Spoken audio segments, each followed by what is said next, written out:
I want to share with you today is thigh spinning, or how to make yarn without the use of a spindle or a spinning wheel. This is the same technique that you might see in making cordage. Flemish twist is a method of making cordage that is very common. This is a little more involved, but the results are the same. As you can see, we have wool yarn that was thigh spun. So what I want to show you is what that technique looks like. What I'm using here is merino wool. This is what is known as roving. These are fibers, wool fibers that are processed in such a way that they are parallel to each other. This is going to make it very easy to spin this. So you can see from a contrast standpoint, I have both black and white here. I think it's going to make it more easy for you to see the process and what happens. What I'm going to do is I'm actually going to take these two plies, slide them down my leg, and allow the twist to draw up. You do want to have your hand wet. For that I use just a washcloth, a wet washcloth, on a plate. So my hand is wet.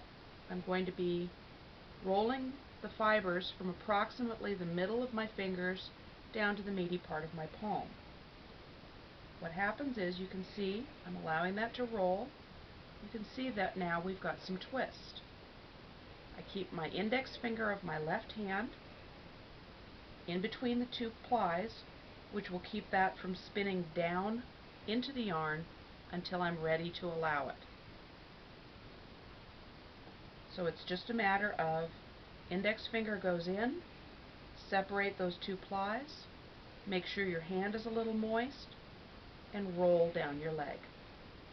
You don't have to use a lot of pressure, a little bit of practice, and you can learn very quickly how much pressure you need. So I'm going to go ahead here and spin a little bit up quickly. It does tangle as you go. That's why you don't want to have a long amount of this to work with. Otherwise you'll have an absolutely god-awful knot at the end of it. So just go ahead, keep that index finger in, roll your hand down, take your finger out, allow the twist to move up. Roll down, allow the twist.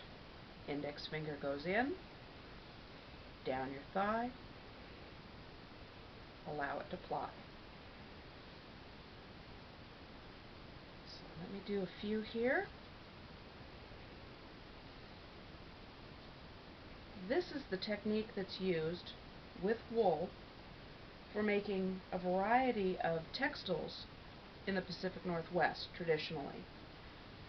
The wool was spun this way for the Chilkat blankets, the Raven's Tail blankets, and there are still spinners today who are doing this.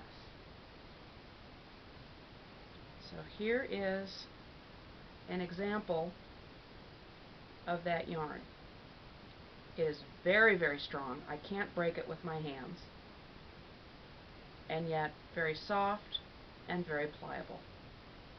Give it a try. It's a lot of fun and doesn't require any tools.